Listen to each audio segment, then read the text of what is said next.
quisiéramos señalar en función de precisamente la construcción y construcción de la identidad, es un ejemplo que retomamos de un movimiento que hubo en el año 2007, en la primavera 2007, ¿sí?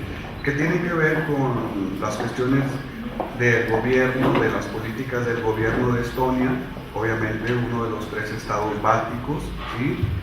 En ese momento reubicó un monumento de bronce al soldado soviético que conmemoraba la liberación de Estonia de la Alemania nazi por las tropas soviéticas. Este monumento fue movido del centro de la capital de Estonia, Tallinn, a un cementerio de soldados en los suburbios. Inmediatamente después que los planes de reubicación se filtraron al público, esto provocó una tormenta emocional en una parte de la gran población rusa, muchos de los cuales han vivido por décadas en Estonia. Barrieron Tallinn con sus protestas en contra de la desacralización de su monumento. Estas protestas encontraron, ¿sí?, una gran resistencia por parte de los estonianos naturalizados, quienes estaban fuertemente a favor de quitar ese monumento de ocupación soviética del centro de la ciudad. Por algunos días surgió la violencia entre estos grupos y tuvo que ser contenida por la policía. El debate entre los estonianos y los rusos fue fiero y un tópico surgió una y otra vez. ¿Qué constituye un verdadero estoniano y qué es un verdadero ruso? El debate osciló entre las definiciones endogrupo y exogrupo, usando términos como lo nuestro versus su sangre, lenguaje y nacionalidad. En otras palabras, lo que constituye la esencia de cada grupo y lo que puede ser inferido. Estos discursos, desde nuestro punto de vista, son una ilustración ejemplar del interjuego e interdependencia de las representaciones de los exogrupos y la construcción justapuesta de las identidades intergrupales. Los miembros de ambas partes pensaron, hablaron y actuaron como si su grupo y el otro grupo fueran clases naturales, atribuyendo explícitamente o implícitamente una esencia de las categorías. El mecanismo común a ambos, representaciones intragrupo, extragrupo, es el uso de herramientas esencialistas que permiten al propio grupo y al otro grupo ser percibidos como entidades bien definidas con una naturaleza de sí mismos, lo que constituye un verdadero obstáculo al diálogo. En esta exposición discutimos esta herramienta esencial y su uso en procesos representacionales asociados a los grupos.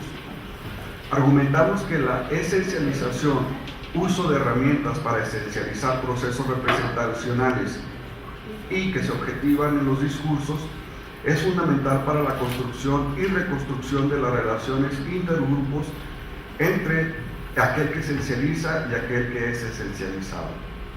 Esto tiene relación con el racismo, la xenofobia y la deshumanización, tanto como en la identidad social autoconstruida. De ahí que el concepto de esencia, desde nuestro punto de vista, es central para un entendimiento de estos procesos. ¿Cómo podemos pensar en términos de esencia? Putman usa un término de clases naturales en la mayoría de sus ejemplos. Por ejemplo, el uso de palabras de clase natural refleja un importante hecho acerca de nuestra relación con el mundo.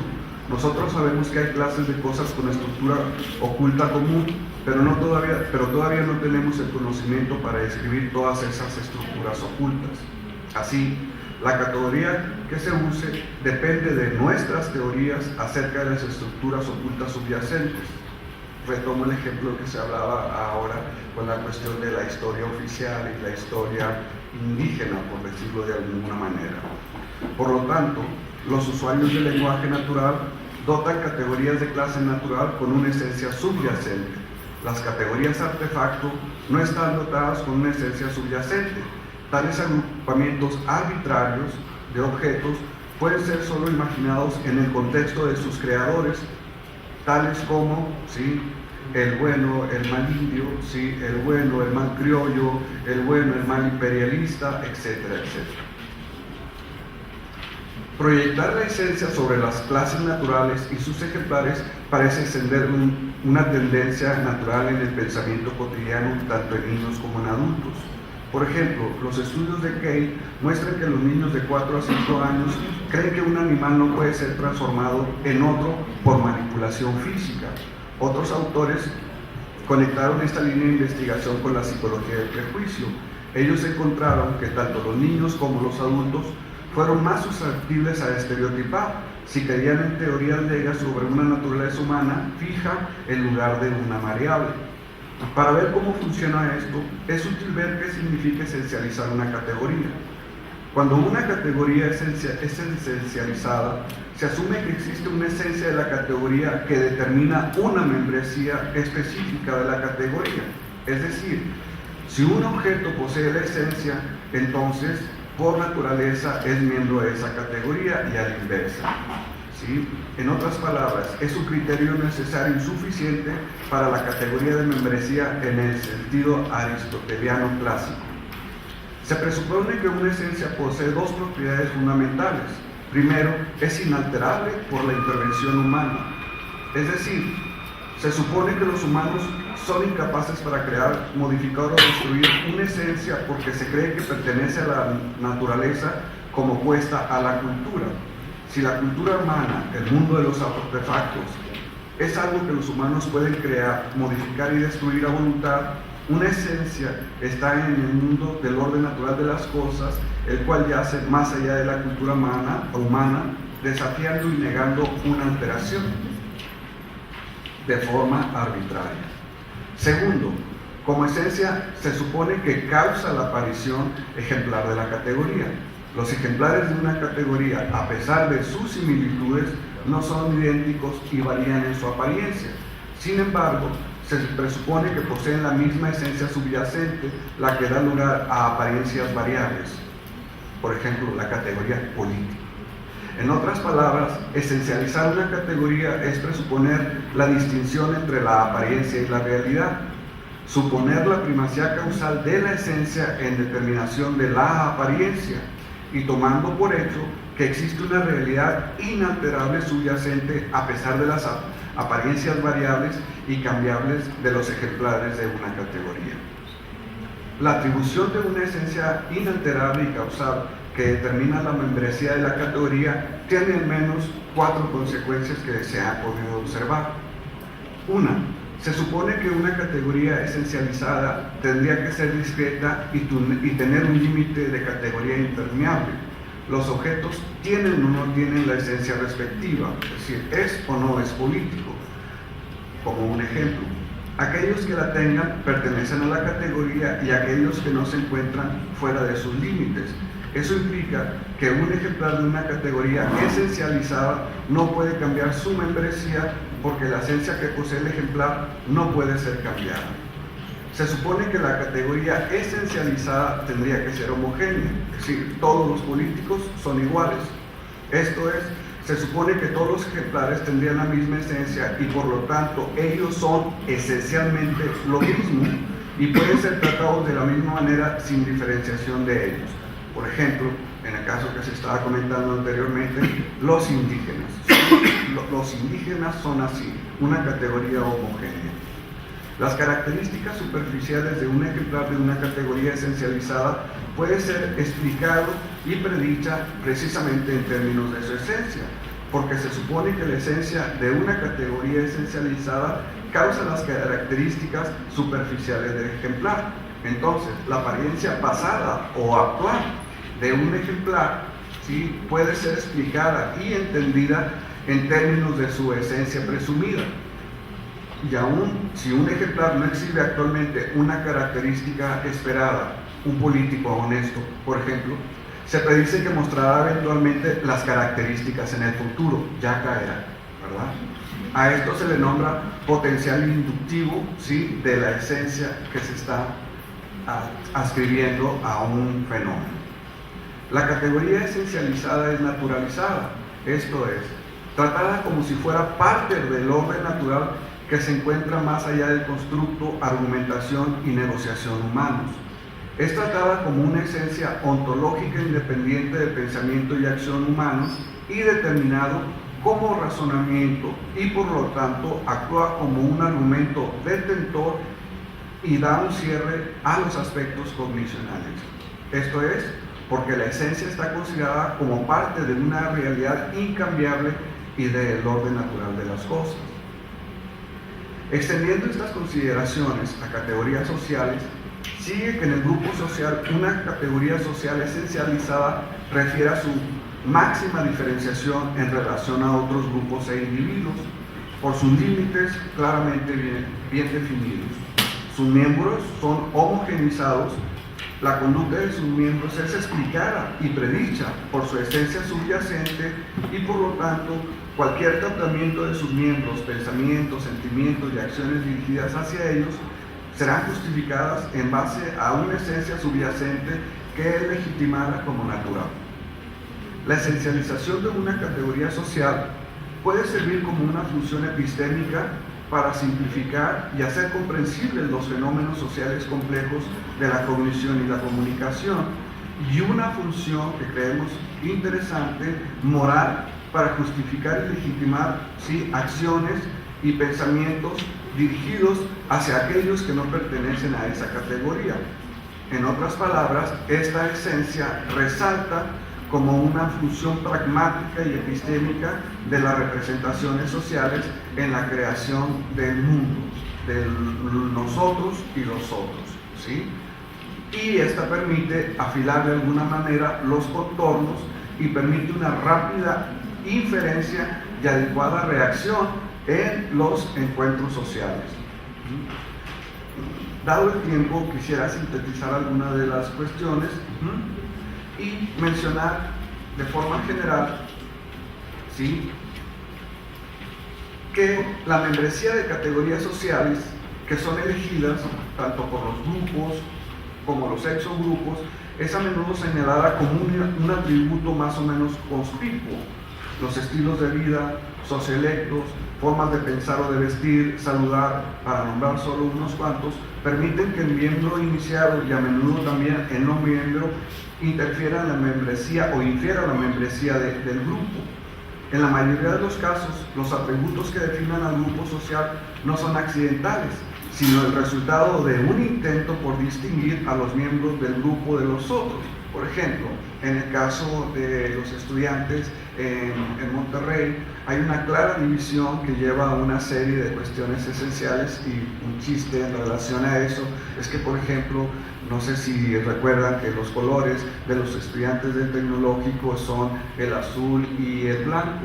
Y entonces la broma que hacen los estudiantes de la Universidad Autónoma de León en relación a los estudiantes del TEC es que eligieron esos colores porque todos tienen, sí, algún familiar dentro de las prisiones. Recuerdan que estos eran los colores tradicionales de las prisiones anteriormente en la vestimenta.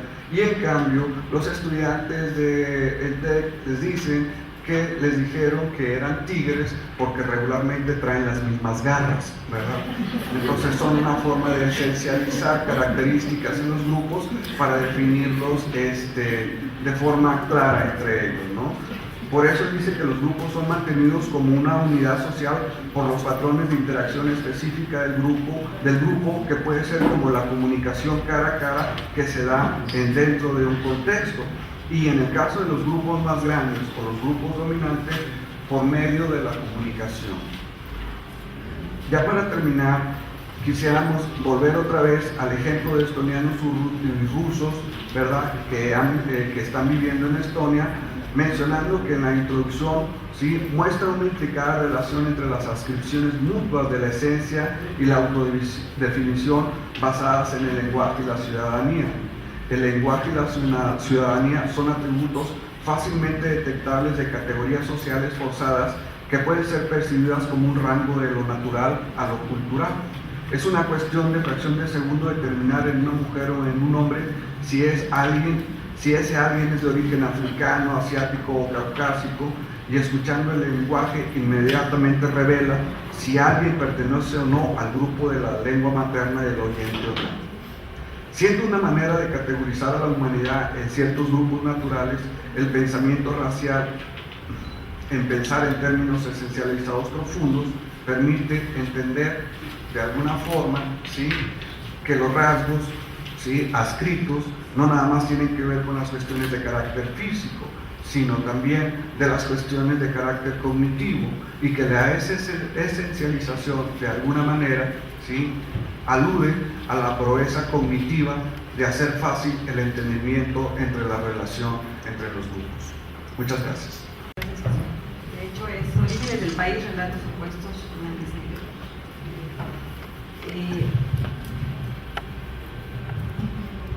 y hice apelo a esta imagen del Sol y la Luna, que en realidad solemos siempre ver de manera independiente, y nos cuesta trabajo, que tanto verlos separados, recordar que forman parte del sistema. El trabajo que les presento tiene, de hecho, más o menos recupera la misma problemática. Aborda dos temas que han sido generalmente estudiados de manera independiente, obviando, desde mi punto de vista, que en realidad forman parte del sistema. En ese sentido, los puntos de partida del trabajo lo que hacen es proponer que la nación y la identidad nacional en realidad conforman parte o constituyen un sistema de pensamiento de índole sociocultural histórico, y que además constituye en sí mismo una ideología. Forma ideológica que posibilita además que se organicen, se ordenen no solamente las relaciones, sino las dinámicas al interior y social.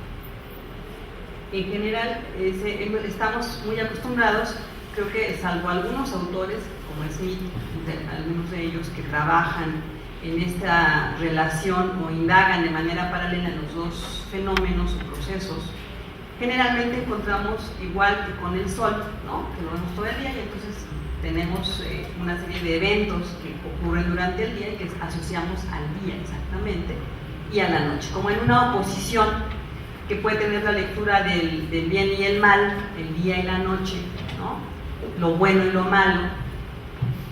Y obviando, otra lectura es justamente esta que nos muestra que son parte de un sistema, ¿no?, que son el complemento el uno del otro. Justo así proponemos en el trabajo que yo desarrollo, o propongo, pensar a la nación y a la identidad nacional, pero que la manera de independizarnos nos ha hecho perdernos de comprender cómo funcionan y cuál es la función que tienen, más bien, sobre todo en tanto construcción ideológica, estos dos en su funcionamiento. Al final, la función que tienen todos estos componentes es la de articular nuestro pasado con nuestro presente, que es parte de la discusión que hemos tenido en estos días. La siguiente.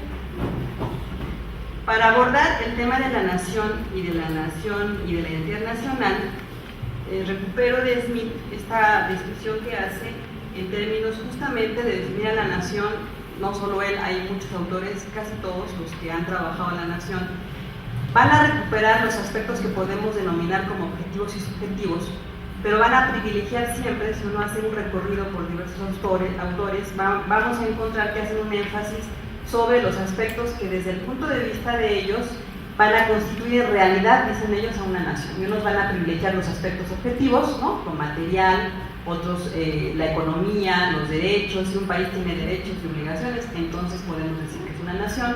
Otros van a privilegiar los aspectos subjetivos, ¿no?, en términos de si hay un sentimiento de pertenencia a la nación o no. Otros van a privilegiar si hay todo un cuerpo de pasado étnico o cívico. Son los ejes más o menos que yo identifico en el recorrido que he trabajado sobre la nación.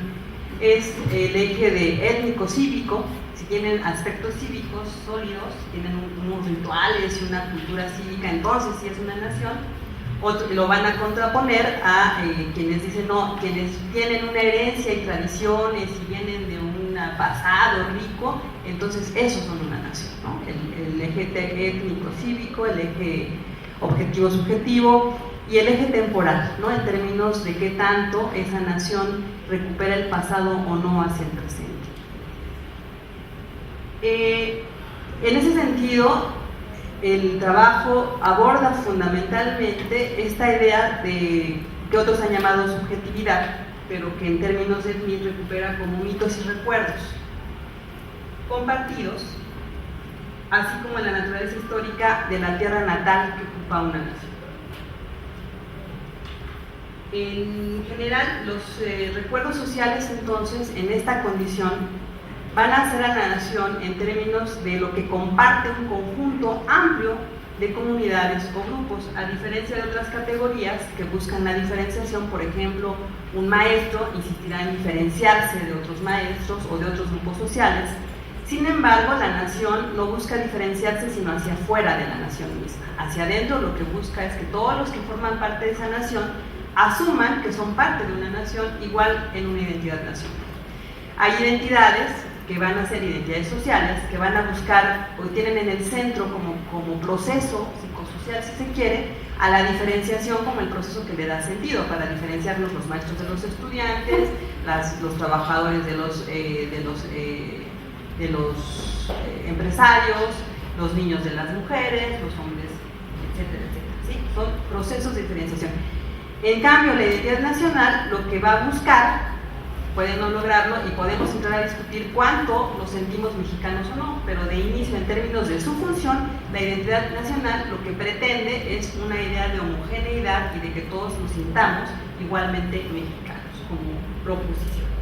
En ese sentido, estos supuestos colectivos, la propuesta es que estas identidades, esta manera de pertenencia, puede estar dada fundamentalmente o va a estar dada desde un eje que es el de los recuerdos, de los compartidos, de los opuestos que guardan en términos temporales una serie de valores, símbolos y mitos que compartimos ampliamente, ¿no? Si yo evoco en este momento la conquista, pues todos tenemos enseguida, saben de qué estoy hablando y en ese sentido compartimos ese conocimiento. Y si evoco a la bandera nacional, no hace falta tenerla aquí porque todos apelamos rápidamente a esta. A lo mejor es el más obvio, pero la Constitución mexicana o la Campana de Dolores o el 15 de septiembre, ¿no? Son eventos, insisto, en esta parte no se trata de saber si estamos de acuerdo o no, sino efectivamente compartimos ese conocimiento. La siguiente, por favor. En ese terreno recupero entonces la noción de territorios históricos otra vez de Smith, que es bonita porque él dice que son el lugar de la tierra y la gente que se ha influido simultáneamente de manera benéfica a través de muchas generaciones. De manera que la patria adquiere sentido a partir de los recuerdos históricos y asociaciones mentales depositadas en ella. Así, el territorio adquiere un carácter simbólico que es producto de la dinámica social de los grupos. En ese sentido es que un trabajo que enseguida les voy a presentar, no los resultados empíricos, sino las conclusiones de ese trabajo, me lleva justamente a identificar en términos de cuáles son estos puntos que tienen en común en términos del pasado, de sus símbolos, de sus orígenes, la nación y la identidad nacional. No sin antes reconocer que el invento de la idea de nación como forma de organización de las sociedades, si me pasas el siguiente, por favor, busca legitimarse siempre a través de un punto de origen que se convierte en el momento fundacional, ¿no? Toda sociedad, toda nación va a reconocer el punto de donde viene. La elección de este punto no es menos importante. La elección de este punto, porque es una elección, ¿no? Cada nación va a definir desde dónde es una nación. Hace un momento, en la conferencia que escuchamos hace un momento, encontrábamos justamente con claridad esto, ¿no? Se eligió tal punto como el punto de donde se proviene y se deja atrás por una serie de, justamente, de elecciones de grupos que en ese momento privilegian, ¿no?, de dónde quieren partir el punto de donde vienen. Este punto de elección no es menos importante porque en efecto va a buscar definir la naturaleza del punto de origen, igual que en el caso nuestro, en México, podemos evocar el momento fundacional de Tenochtitlán, la imagen de la fundación de Tenochtitlán, ¿no? Si uno apela a ese momento, ahí había con todo esto, esta idea de convertirse en la cultura que fueron, ¿no?, importantes, estando en el centro. Hay todo un significado asociado, aparejado a esta idea de la fundación de México Tenochtitlán, y hay también, junto con ello, una definición de sus habitantes, de las cualidades que van a tener sus habitantes. Este primer momento explica entonces no solamente de dónde viene un grupo, no solamente qué características tiene, a qué aspira esa sociedad, ese grupo, esa comunidad, sino va a brindar también una naturaleza particular, una esencia, diría hace un momento Wagner y Javier, ¿no? En términos de darle una esencia y definir más o menos la naturaleza de los seres que van a habitar ese grupo o comunidad.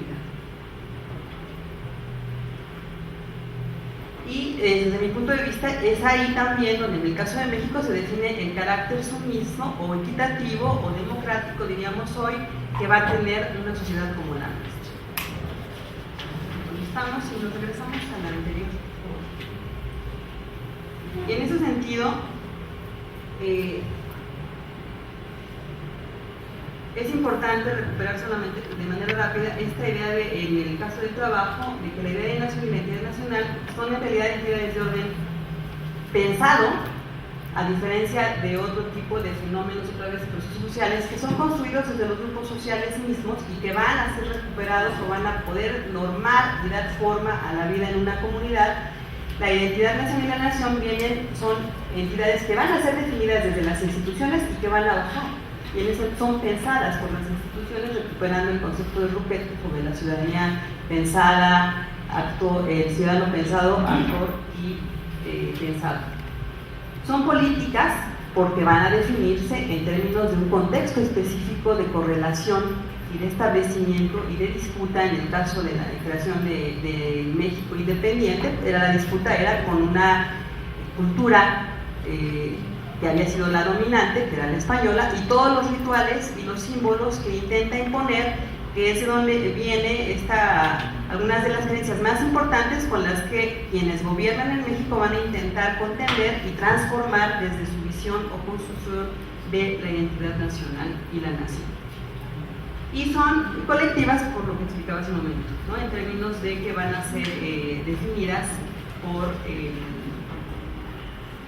por su ambición o función de buscar ser muy ampliamente compartida. En un estudio que se inició en el 2004, en 2004 se hizo una encuesta, cuestionario 2004, 2007 y 2010. Si nos vamos al diagrama anterior, lo que encontramos es una misma historia, pero dos maneras de relatar y de contar el pasado. Una manera en la que cuando se pregunta cuál es el origen de México, se nos responde en general la independencia y la revolución. Y cuando preguntamos cuál es el origen de los mexicanos, aparece la conquista como el evento que explica el origen del mexicano. Por eso hablamos de una misma historia, dos relatos que además se oponen porque la valoración que hay para la conquista es sumamente negativa o tendencialmente negativa, mientras que la valoración hacia la revolución y la independencia van a ser positivas como tendencias. Y vamos a encontrar que la valoración de los mexicanos y la de México también se oponen, ¿no? Parecería que se oponen, en realidad se complementan, por eso la propuesta es que forman en realidad parte de un sistema. Nos vamos... ¿Qué me quedan? 3 minutos. En general, recuperando una propuesta también de Ruppert sobre la ideología, nos habla o propone que la ideología siempre ha sido usada de dos maneras. En un sentido negativo, para decir desde los políticos, por ejemplo, que los ciudadanos piensan mal, que juzgan mal, que tienen comportamientos erróneos, que se equivocan, ¿no? Siempre para señalar eso que está mal. Y del otro lado, en términos positivos, la ideología sirve para explicar cómo cohesionar un grupo, es el factor de cohesión. La ideología puede tener ese factor, o busca también serlo, cohesionar a los grupos. Entonces, ¿qué tiene como característica la ideología? Que va a buscar o va a tener siempre procesos de oposición que van a buscar complementar o ordenar los procesos sociales. En el caso de México y el mexicano, lo que observamos es justamente esta valoración o esta disputa entre lo negativo y lo positivo que vemos en lo cotidiano. Si ustedes recuerdan, ahora que hubo en el 2010 las celebraciones de conmemoración del Bicentenario, había unos spots bellísimos del Canal de las Estrellas que nos anunciaban "Esto es México". Si se recuerda, lo que había en Esto es México, ¿no? Era justamente esta exaltación de México en términos de su naturaleza, de su riqueza natural, de sus paisajes, de sus artesanías. A veces por ahí nos ponían algunos grupos indígenas, pero no era tanto eso. Y la frase que a mí me podía asegurar era: esto es México. Las cascadas de Agua Azul,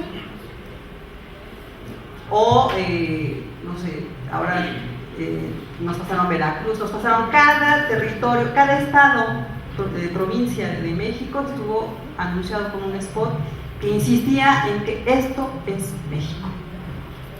Y si hablamos del Canal de las Estrellas, bueno, cuando continuaba la programación, lo que veíamos es la cara que nos brindan de los mexicanos, ¿no? Del obrero, del ama de casa, del estudiante, del empleado, que suele ser siempre muy denigrante, ¿no? Muy absurda, pero que yo decía, gracias a Dios llega el comercial, ¿no? Y entonces uno dice, ay, por lo menos tenemos un territorio y un país que hace sentir, que reduce, diríamos los psicólogos sociales, la disonancia entre tener esta imagen tan negativa de nosotros mismos y una imagen tan positiva.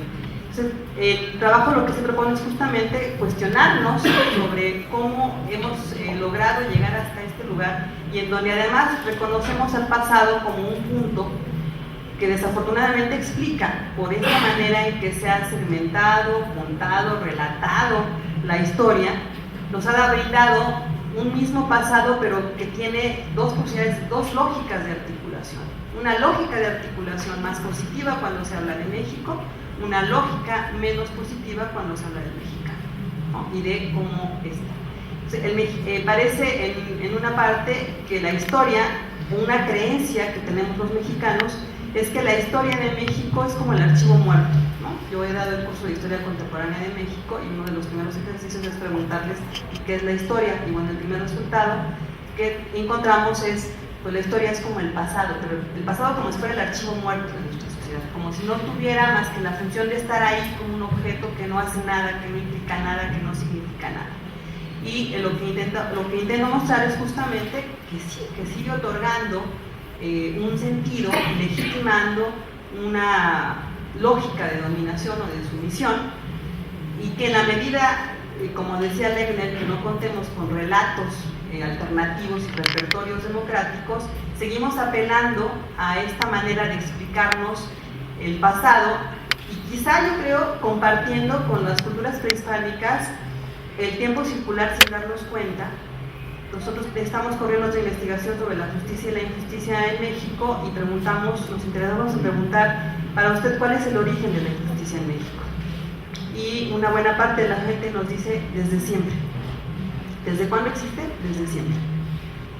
La segunda y tercera respuesta es desde la colonia, desde la conquista, y después aparece la colonia.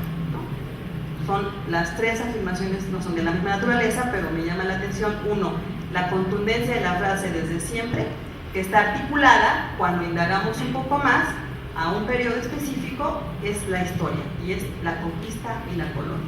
Entonces la historia justamente no ha tenido una función positiva en términos de alimentar constructivamente o de manera positiva nuestras identidades, sobre todo las nacionales, pero sí ha servido para constituir o alimentar una identidad muy positiva en el caso de México, ¿no?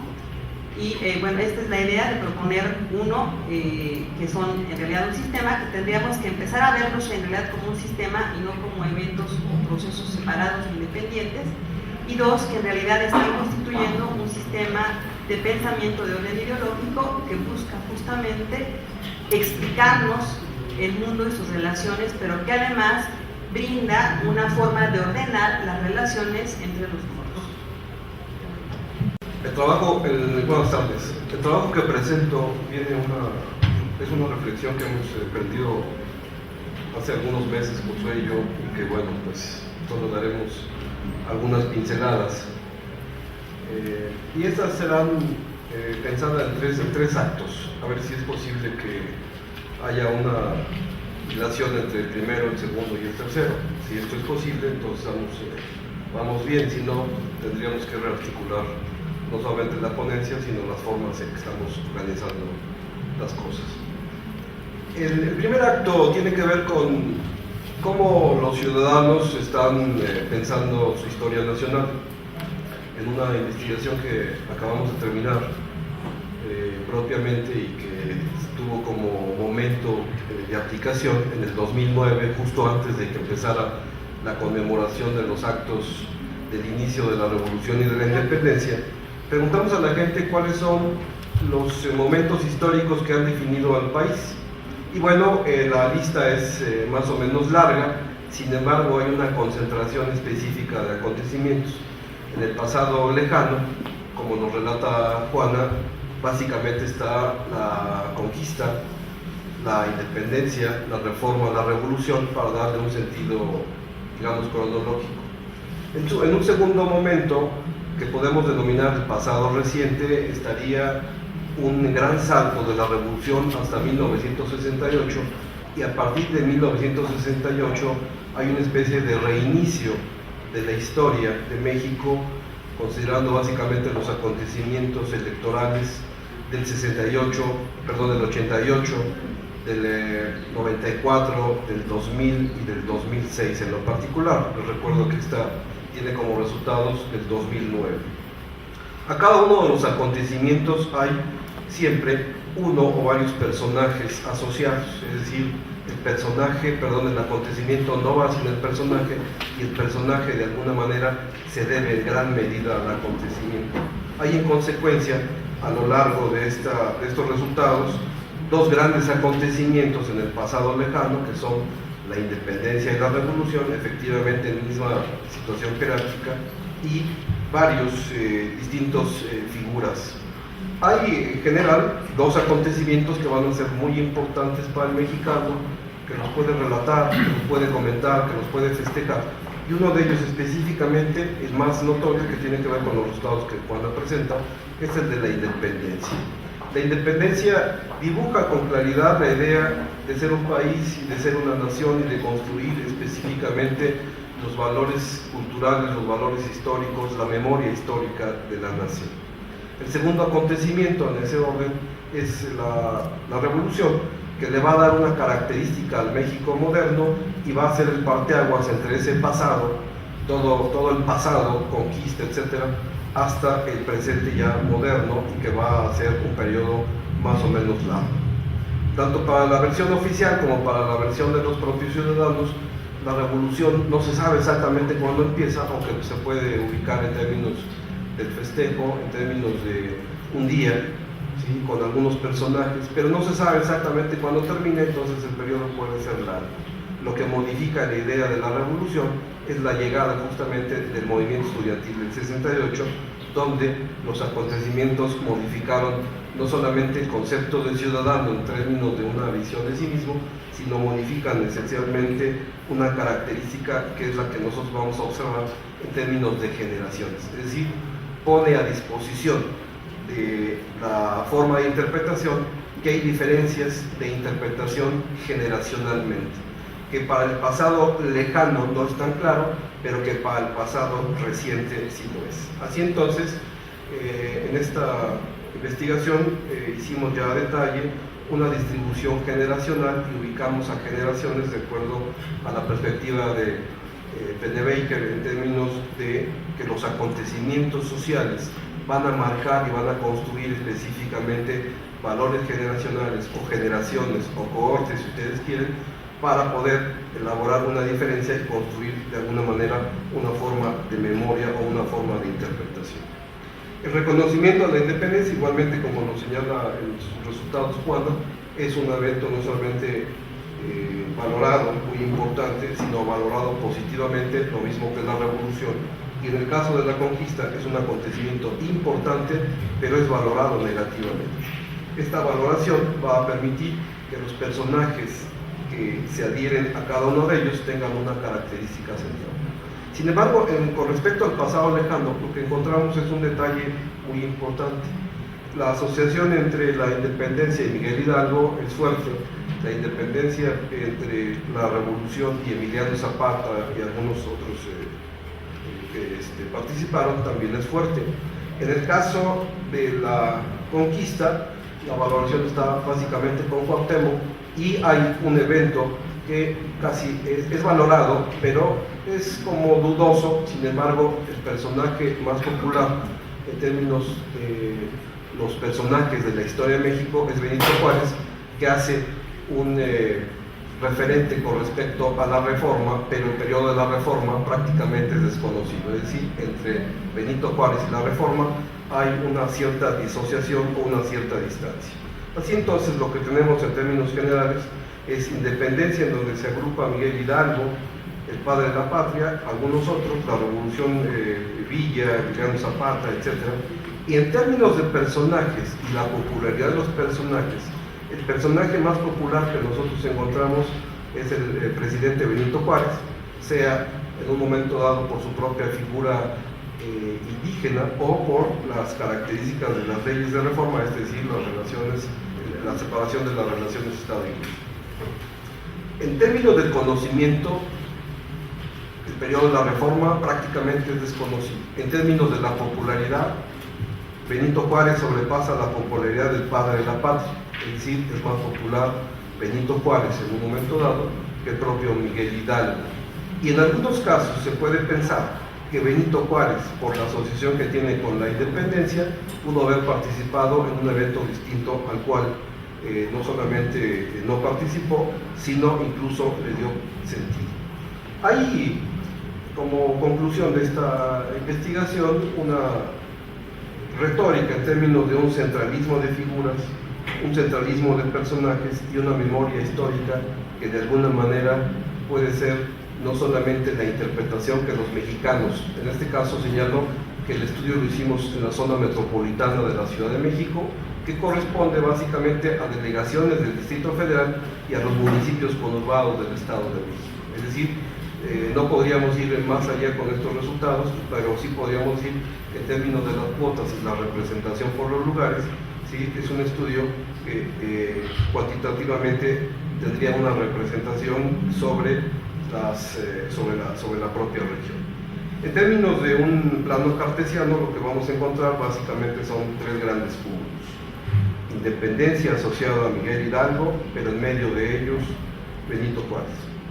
Un segundo cúmulo, Revolución, Zapata y la Reforma, donde la Reforma está separada, pero está distanciada del primer cúmulo. Y un tercer cúmulo, que sería la Conquista y Cuauhtémoc. Es decir, habría cierto conocimiento de la historia y de la cronología de México, pero hay un desordenamiento en términos de la asociación entre Benito Juárez y la Reforma. ¿Qué es lo que formulamos? Que hay en este caso valores de grupo, valores que de alguna manera tienen distancia, y quiero señalar que en el pasado lejano es homogéneo para las distintas generaciones, es decir, no hay diferencias prácticamente entre lo que piensa un ciudadano de 18 o 25 años de edad o un mayor de 60 años. Es decir, la historia de México en el pasado está hecha como un mural, un fresco, en donde las figuras, los acontecimientos, las batallas, las luchas, etcétera, han sido ya estabilizadas y no hay movilidad. Sin embargo, a partir del 68, lo que podríamos tener es justamente lo contrario, es decir, entre las distintas generaciones hay una suerte de diversidad de interpretación. Los ciudadanos de 18 a 29 años de edad en ese tiempo piensan diferente de los mayores de 60 y así entre las generaciones. Es decir, podríamos estar frente a un caso en donde la representación colectiva del pasado, ¿sí?, se mezcla y convive, coexiste de alguna manera con una representación social del pasado inmediato, del pasado reciente.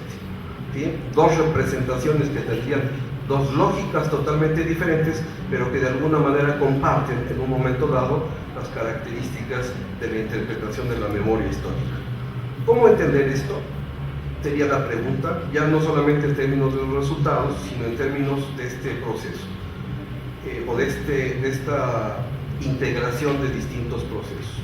Por un lado, que las formas de organización de estos sistemas de representación no dependen en sí mismos de su propia estructura, sino dependen de un sistema más amplio que evidentemente reconocemos como pensamiento social y y que podríamos recuperarlo en términos de ya sea la idea de cuadros sociales, de representaciones sociales, de creencias, de ideología, pero que no hacen sino una arquitectura general que podríamos estar denominando Estado, en términos de poder recuperar no solamente la percepción de los procesos que están permitiendo organizar este sistema de reconocimiento del pasado lejano y del pasado reciente, a partir de esta propuesta que en el libro de Psicología Social que publicó el Departamento de Sociología, Roquet y Juárez nos señalan en términos de un proceso como de encapsulamiento o dicho emboîtement, es decir, la idea de que un pequeño elemento está contenido en otro más grande, como estas muñecas rusas, le llaman, las matrushkas, ¿no? Donde hay una pequeña, o luego sigue otra más grande, etcétera, que cuando uno los va destapando no sabe uno cuál va a ser el final. Si lo pensamos exactamente a la inversa, lo que tendríamos es que los procesos psicosociales que nosotros podríamos estar observando en términos de generación de identidad, de cohesión social o de procesos discursivos, estarían dando de alguna manera esta estructura, es decir, esta arquitectura. Sin embargo, esa arquitectura no es una arquitectura que se construyó naturalmente. Su proceso de cimentación, de estructura y de dinámica es un proceso efectivamente que deviene de una construcción de orden político. La memoria histórica, en este caso, se construía en un sentido de dominación, en un sentido dominante, y este patrón que de alguna manera ubica dos grandes procesos, que uno se llama el nacionalismo y otro la forma de revolución, evidentemente lo tuvo como bandera el PRI durante más de 70 años. Es decir, si este proceso de pensamiento social no se construyó de una manera natural, sino es el artificio en términos del proceso ideológico y de la dominación social, lo que nosotros tenemos es procesos específicos que están estructurados, tanto discursiva como categorialmente, como procesos psicosociales observados desde el punto de vista de la estructuración ideológica, de la estructuración histórica, pero específicamente de la estructuración política. ¿Cuál es la pregunta que nos hacemos frente a esta ya transición fallida, si apelamos a que los momentos que nosotros los mexicanos vamos a vivir en los próximos meses es de el rechazo a la alternancia política que se hizo en el año 2000 y vamos a tener un regreso al viejo sistema político? Es decir, si la memoria colectiva o las memorias que de alguna manera están ahí siguen estando presentes y son el eje de la dominación y no es la preferencia política en sentido estricto o el reconocimiento de los personajes, sino es solamente la forma, pero la estructura general está en el proceso histórico de memoria como un proceso político, pues seguramente lo que estamos empezando a vivir es el proceso de reconstrucción de la memoria, no como el proceso de reelaboración de la memoria que se tuvo que haber hecho en el año 2000 a partir de la alternancia, sino que ese proceso es como pasar de noche, vivir una noche mala, un poco como la que pasé ayer, ¿sí? Y tener la posibilidad, en todo caso, de decir, ahora lo que vamos a hacer es una continuidad del pasado que los mexicanos dejamos ir para poder completar. Y entonces la alternancia, esta suerte de momento histórico que tuvo como clima no solamente la formación de las distintas oposiciones políticas, sino la civilidad del proceso de cambio social, se tira a la basura y se reinicia en un momento dado el proceso de memoria social. Es decir, pero no se reinicia en términos de reelaborar. Habrá que ver, uno, cuál es el conflicto específicamente que se está dando entre las generaciones como elemento de soporte de esos dos grandes procesos. Lo retomo otra vez: una representación colectiva inamovible, fija, y las representaciones sociales que de alguna manera están jugando como valores generacionales. Sin duda, la palabra no la tienen solamente los jóvenes, la tienen todas las distintas generaciones en la posibilidad de establecer puentes de comunicación, formas de retórica, de reorganización social y, por qué no, de participación social y política para reconstruir la memoria. La pregunta sería aquí: si la formación y apropiación de las categorías que hicieron a la historia nacional siguen siendo vigentes en términos de la interpretación. Podremos decir, después del proceso electoral que vamos a vivir los mexicanos, en este país no ha pasado nada, las cosas siguen igual como en el siglo pasado, pero si hay una reformulación no solo de los procesos psicosociales en términos de identidad y diferenciación social, sino en términos de la perspectiva de la propia estructura y de la dinámica social, entonces nos podemos preguntar, aún considerando que el gobernante fuera nuevamente y la estructura del PRI regresara nuevamente al gobierno, ¿sí? ¿Cuál es el devenir justamente de este país? Les agradezco su atención.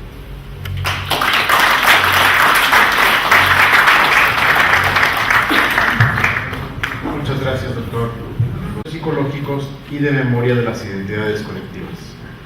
Primero, sí me gustaría comentar que la breve presentación me hubiera gustado que lo hubiera hecho el doctor Wolf para poder yo abocar más a esto.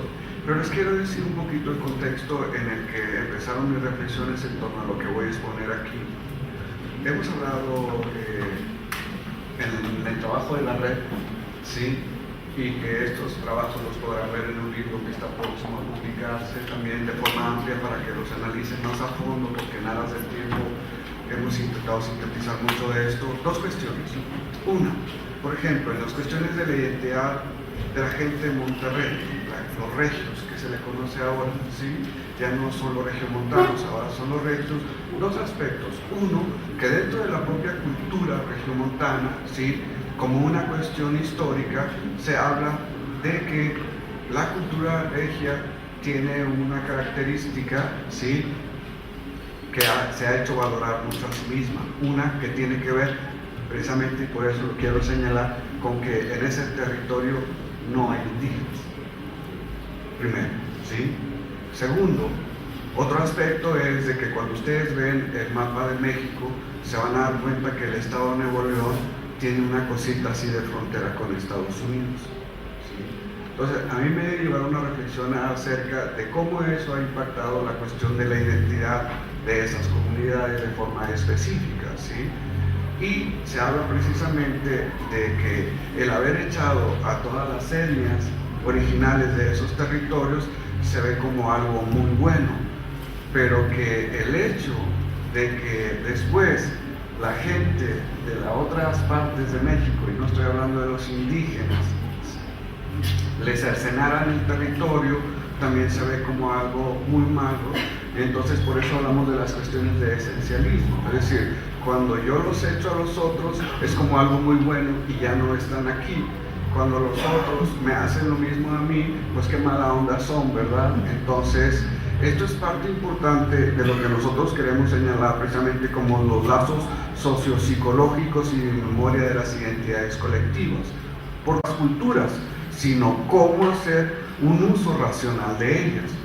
Por otra parte, esta universalidad que también se lleva a las cuestiones de conocimiento lleva aparejada, ¿sí?, la universidad precisamente de los valores, la de los grupos dominantes, obviamente, ¿sí?, entre ellos el de que el conocimiento es poder y el progreso es la única verdad.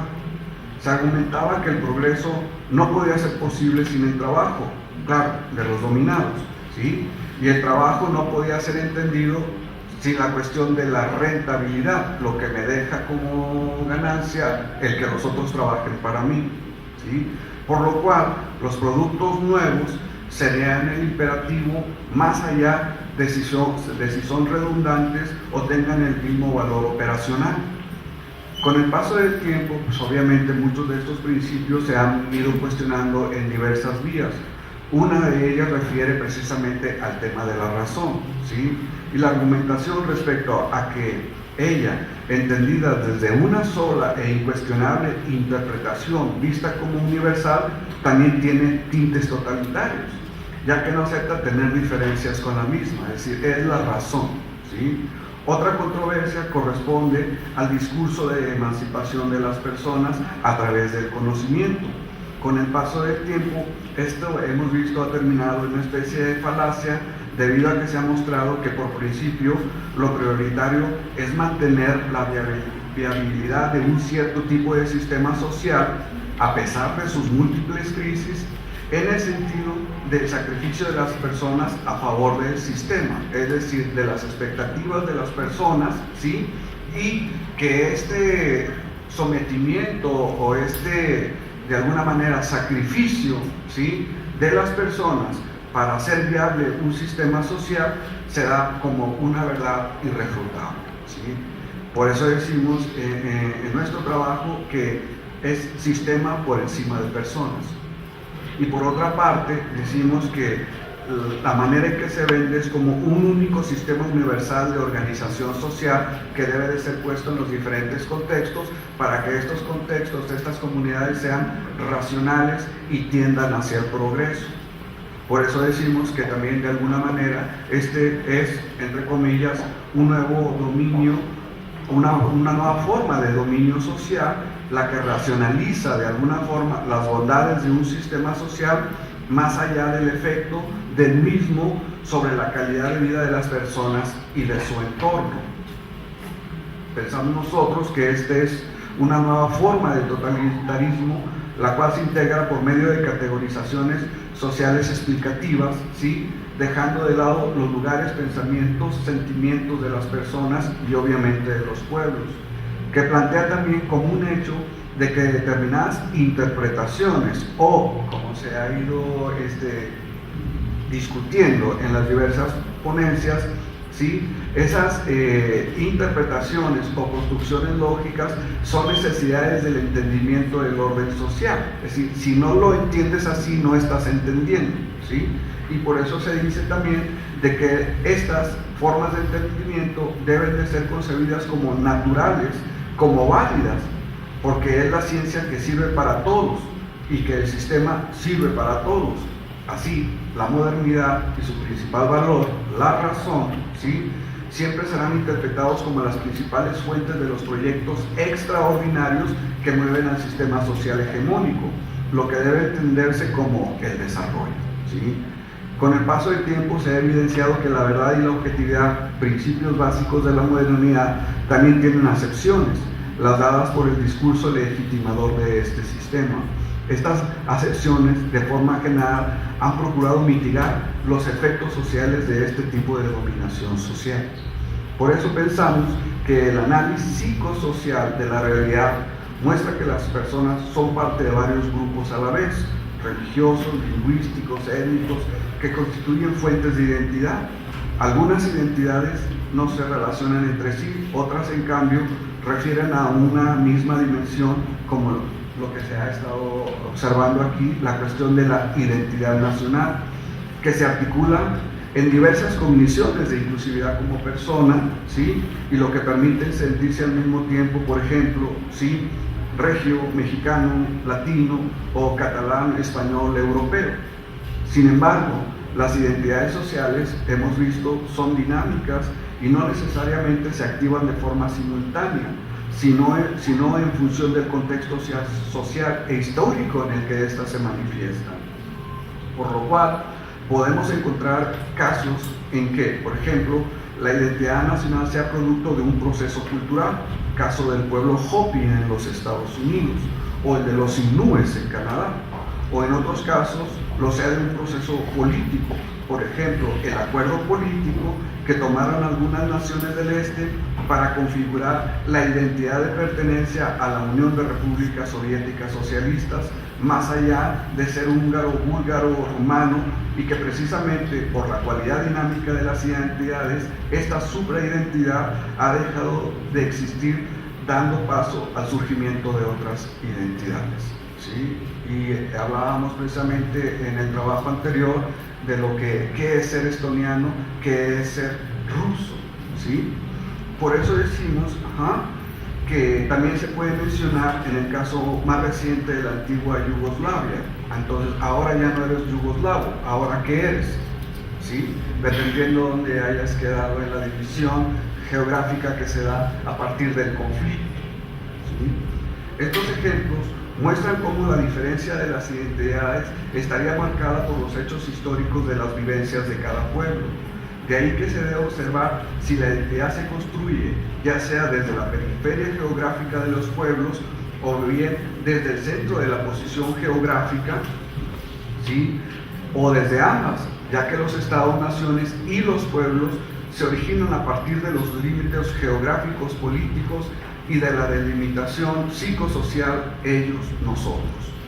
Lo anterior que vemos ilustra que la identidad es un fenómeno sociocognitivo producto de procesos conscientes e inconscientes, subjetivos y objetivos, construidos de elaboraciones simbólicas cuyo objetivo es crear comunidad, que se enfatiza como un valor destacado de las personas.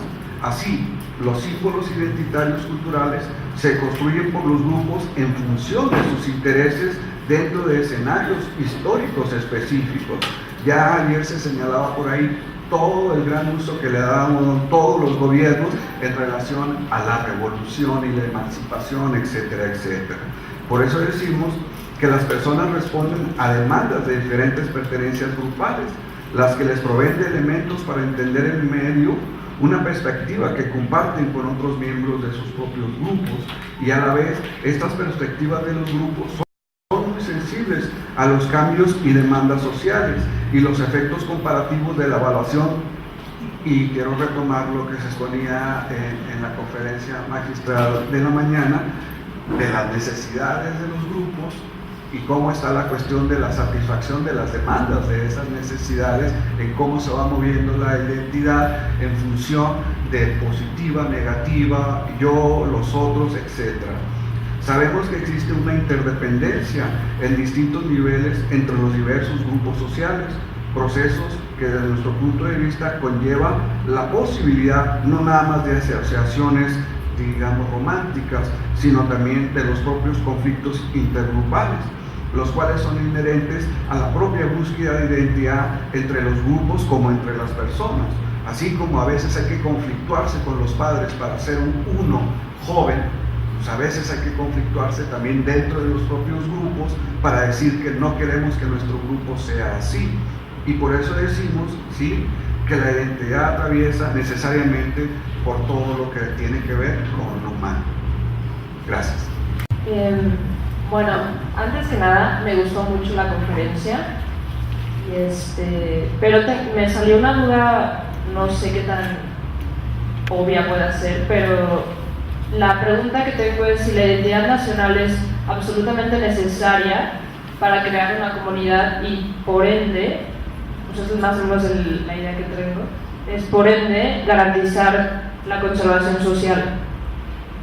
No sé si, sea necesaria tener como una identidad nacional que garantice la conservación social o simplemente se puede conservar una sociedad sin identidad nacional.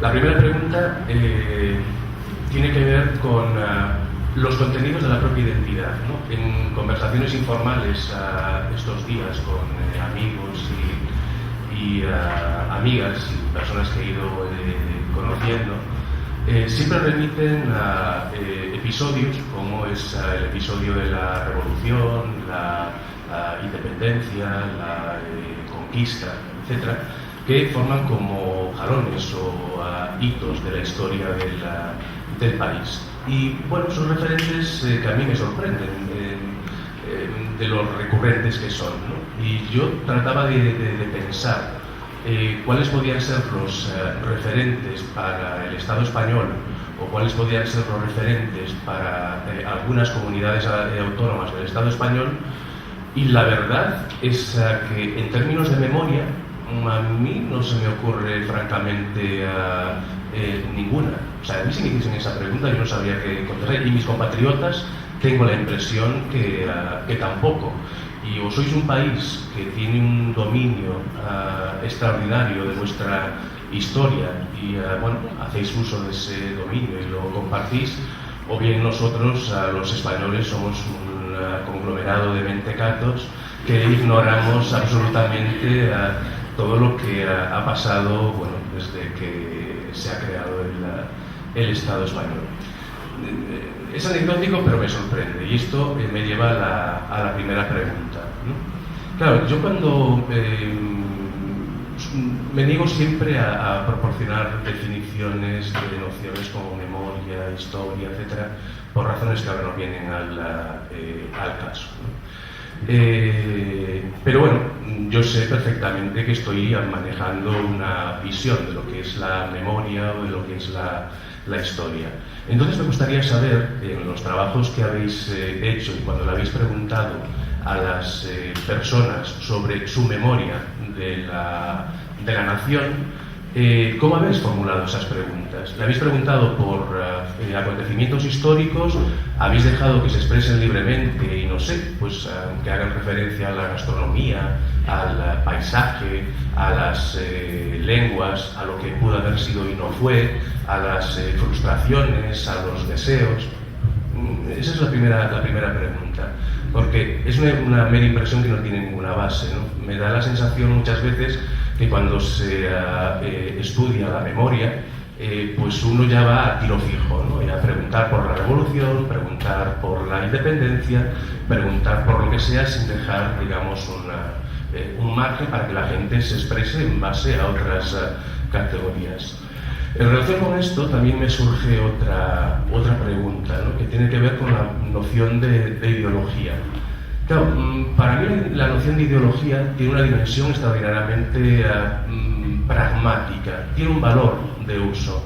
Y yo, bueno, pues lo que torpemente, con seguridad, he podido entender de vuestra exposición es que asumís la ideología como un gran sistema de pensamiento, como un gran conglomerado de ideas que desciende cual Espíritu Santo sobre las mentes de los individuos pasivos que absorben a esos valores que, digamos, no los manejan para nada y sencillamente se dedican a responder cual rata de esquina.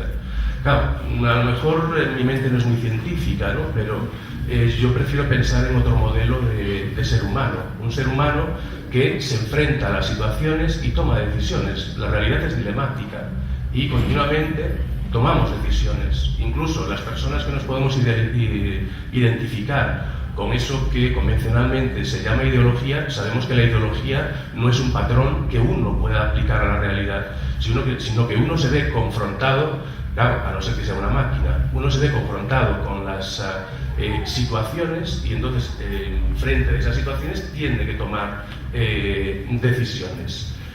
Y en relación con esto, claro, vuelve de nuevo la idea de memoria, la idea de nación y los conceptos que habéis utilizado, ¿no? Los recuerdos, los mitos, los supuestos colectivos. Claro, a mí eso me remite también siempre a categorías exclusivamente cognitivas. Y yo, la verdad es que no puedo pensar el mundo, no puedo pensar la realidad sin las prácticas. Yo creo que la nación se hace a través de todo un conjunto de prácticas muy específicas que sostienen instituciones, sostienen cargos, sostienen puntos de vista. En ocasiones intentan socavarlos, en ocasiones pues se sostienen a medias. Es decir, yo no veo que un concepto sea un concepto en el sentido más abstracto, sino que un concepto como el concepto de nación o la construcción de la nación se sostiene en las acciones de los individuos. Si los individuos dejásemos de actuar, eso que llamamos nación o que llamamos cualquier otra cosa, inmediatamente se desmoronaría.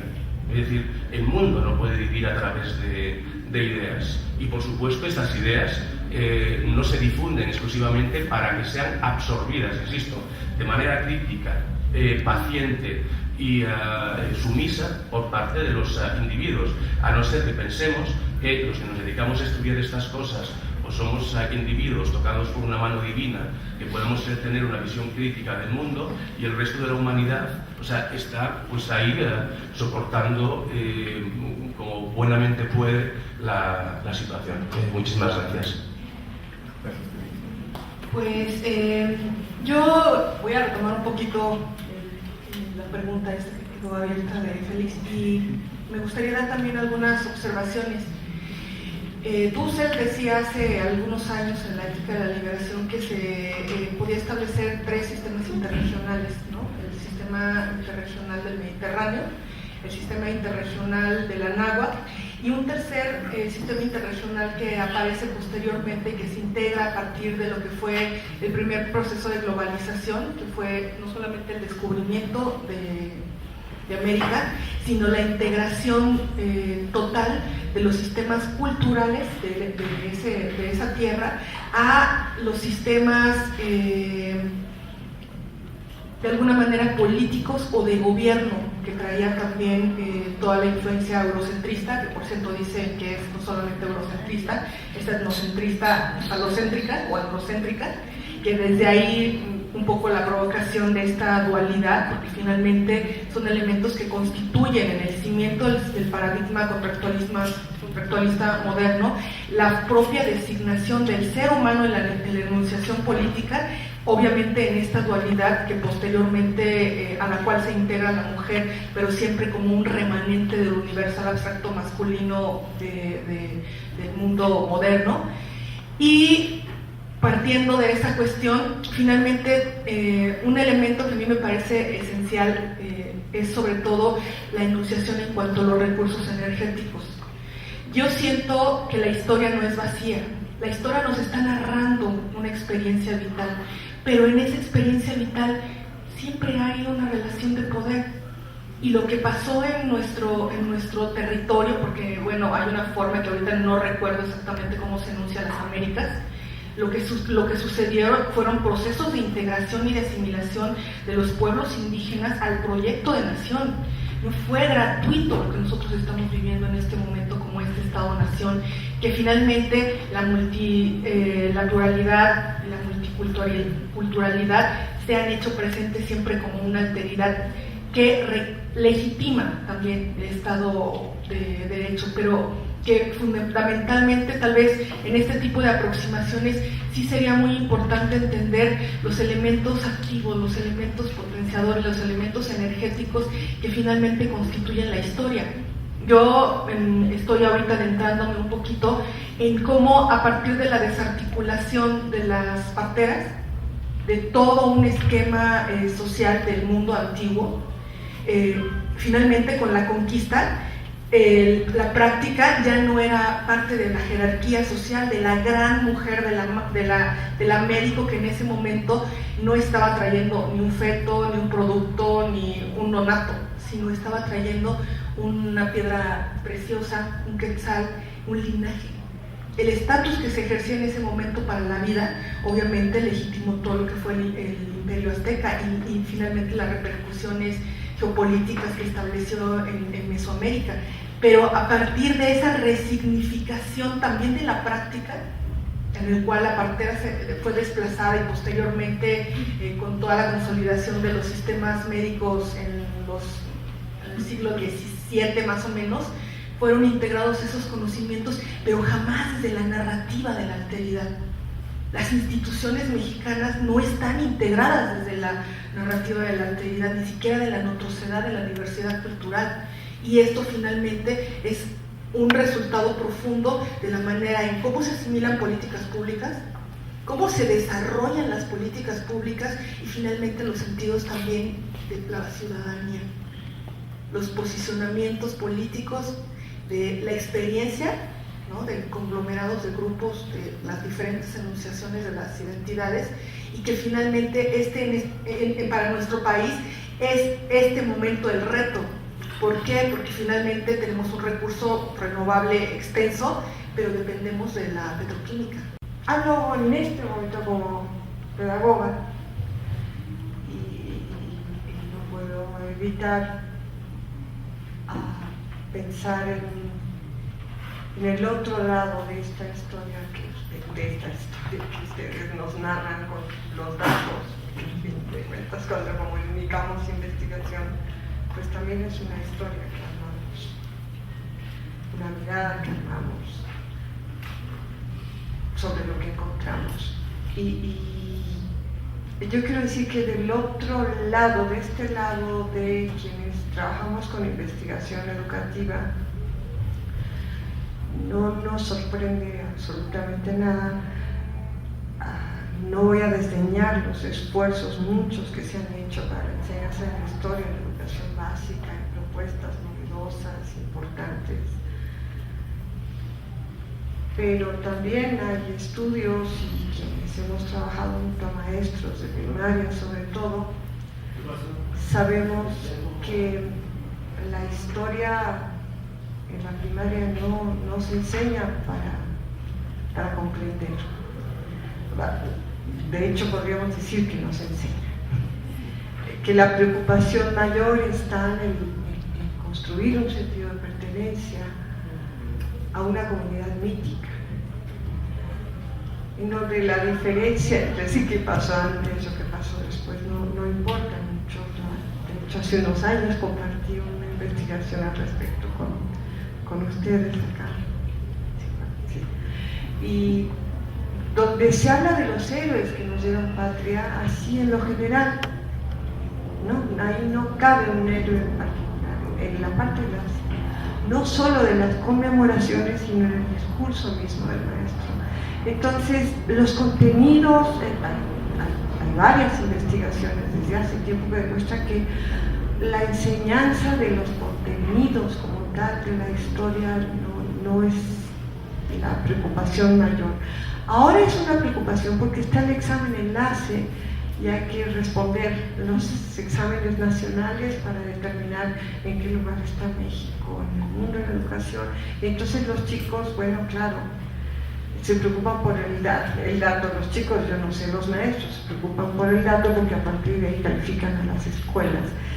O sea, hay que ir viendo cómo hay otros dispositivos, ya ni sé si de identidad, de disciplinamiento social, del principio, que están operando con un efecto identitario. Uno de ellos son los exámenes nacionales, donde, bueno, aparece el dato, pero quién sabe si como dato tenga que ver con su propia identidad personal. Y la otra sí es de insistir en la pertenencia, pero no en la explicación de procesos. Yo he podido hacer trabajo etnográfico en primarias, buscando otras cosas, buscando cultura política, democrática, pero bueno, ahí me estoy sentadita en el salón por meses y yo nunca vi una clase de historia, jamás. Hay mención, efectivamente, a personajes y no me extraña nada que el personaje no aparezca en el contexto del acontecimiento. Efectivamente, Juárez puede pesar mucho más, porque además es que teníamos, que ya nos lo movieron, día de asueto, ¿no? Teníamos los triciclos con florecitas, porque era el día de la primavera. Hay más elementos que apuntalan la imagen, el ícono Juárez, ni siquiera la imagen como personaje de la historia, sino el ícono, ¿no? Y bueno, eso, solo quería como subrayar que bueno, compartir también el hecho de que ustedes atribuyan a los informantes la posibilidad de que den una respuesta de historia informada. Quiero decir, desde la práctica de la investigación educativa, qué bien que estén esperando eso, qué bien que lo busquen, y no sorprende nada la respuesta, porque la intencionalidad del sistema educativo nuestro desde sus orígenes fue la consolidación de la pertenencia a un Estado nacional, y no importaba si se comprendía o no, aunque está ahora en el currículum desde hace 10 años, para secundaria está la preocupación por formar un pensamiento crítico, pero está ahí como planteamiento curricular, no está en las prácticas, porque no está en las prácticas de los propios docentes, salvo de los disidentes, que son los que nos han dicho que lleguemos tarde ayer o que haya tráfico, y no se nos olvide por qué las marchas de estos días, ¿no? En fin, ya, aquí me detengo. Gracias, Corina. Perdón. Me parece maravillosa la pregunta de la chica estudiante, no sé, por la voz que planteó al principio. ¿Quién es? Perdón, ¿puedo preguntar tu edad? 20, claro. Me parece maravillosa su pregunta, no porque sea antinacional, a linchar, pero me parece que es indicativa de algo importante, que alguien de 20 años nos pregunte, ¿y es indispensable la identidad nacional? Es indicativa de muchas cosas y además tiene que ver con los resultados que yo voy encontrando en mi investigación, que dice una de las chicas que le pregunta qué le significa México, dice, yo no daría mi vida por el territorio. Nada más el papel del olvido en sus temas, ¿sí? Nada más. Doctora Juárez. Bueno, sobre la primera pregunta, que sí es toda una pregunta, ¿no? Si necesitamos la identidad nacional. La identidad nacional y la nación son las formas modernas de organización de las sociedades. Entonces, lo que tendríamos que encontrar todos es una nueva manera de organizarnos, ¿no? Norbert Lechner respondería de otra manera. Diría, las sociedades latinoamericanas lo que requerimos son relatos más democráticos y repertorios mejor, dar los repertorios mucho más propositivos y activos para poder responder de otra manera, ¿no? ¿Cómo llegamos a esa respuesta? ¿Cómo llegué yo? Yo lo último que pensé es que me iba a encontrar con la historia o con la memoria de la historia. Yo llegué preguntando primero en entrevistas y luego hice un cuestionario de asociación. Las palabras que le vengan a la mente con la palabra, lo que le venga a la mente con la palabra México. Y había, en efecto, símbolos, personajes, lugares de memoria, descripciones, evaluaciones, en el sentido de corrupción, contaminación, pobreza, marginación. Y había también eventos históricos, ¿no? De hecho, solo les hablé de los eventos históricos, pero en realidad, efectivamente, lo que encontramos es que, salvo los personajes, en la investigación que yo hice, que sirven para explicar el origen del país y que en efecto coinciden con lo que narraba Manuel, Juárez, Hidalgo y Zapata. Son los tres personajes que aparecen cuando hablamos, fueron los después, en la siguiente fase fueron cuestionarios, en donde agrupamos esto que habíamos encontrado y lo separamos, ¿no? Símbolos, eventos, personajes, descripciones, etcétera. Y encontramos que había dos lógicas, salvo en los personajes, en donde las dos lógicas, tanto si se hablaba de México como del mexicano, coincidían. En todo lo demás siempre había una diferenciación. ¿Qué ejemplo? Los símbolos. ¿Cuál es el símbolo que mejor caracteriza al mexicano? La guadalupana. Y luego la bandera. En el caso contrario era la bandera, las pirámides, el escudo nacional, la fundación de México Tenochtitlán, ¿no? Y sí encontramos que había como una lógica de organización de esto que refrenda tanto la nación o la nación en sí misma, pero que había, por ejemplo, en los mexicanos aparece también el mariachi y hay una diferenciación, ¿no? De los símbolos. De los lugares de memoria también, ¿no?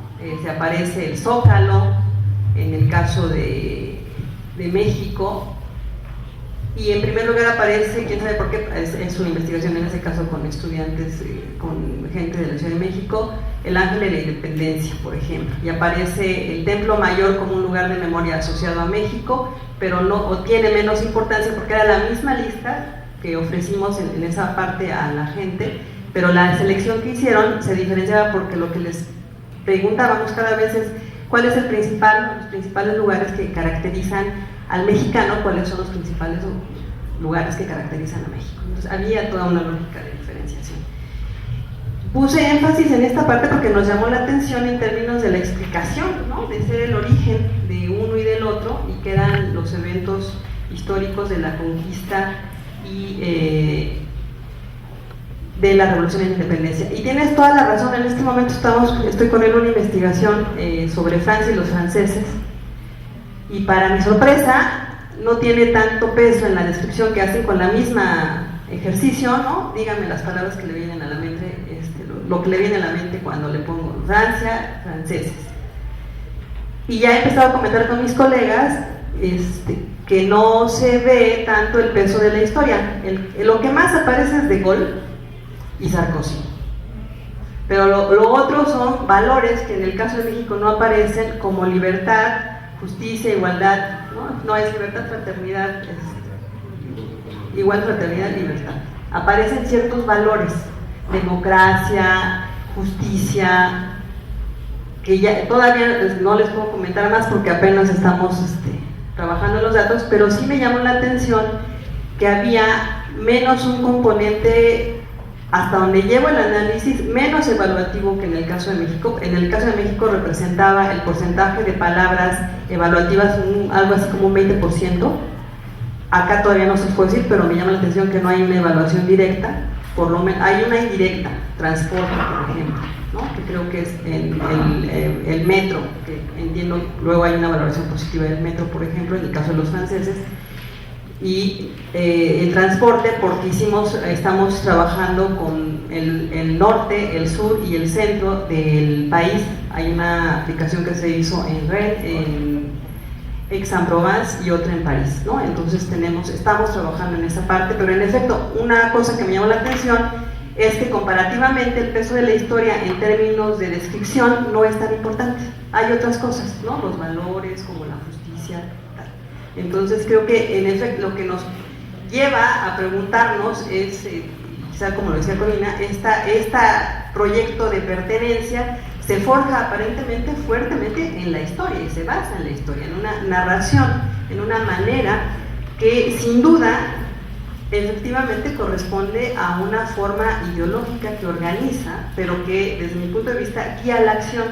No estoy pensando en la ideología solamente, quizá ahí otra vez el tiempo y el que me diera cuenta antes de exponer que no traía mi texto y tuve que improvisar, ya no me permitió llegar hasta esa parte, pero en realidad la ideología lo asumo como que es un referente que sirve y ordena la acción, ¿no? Y la práctica.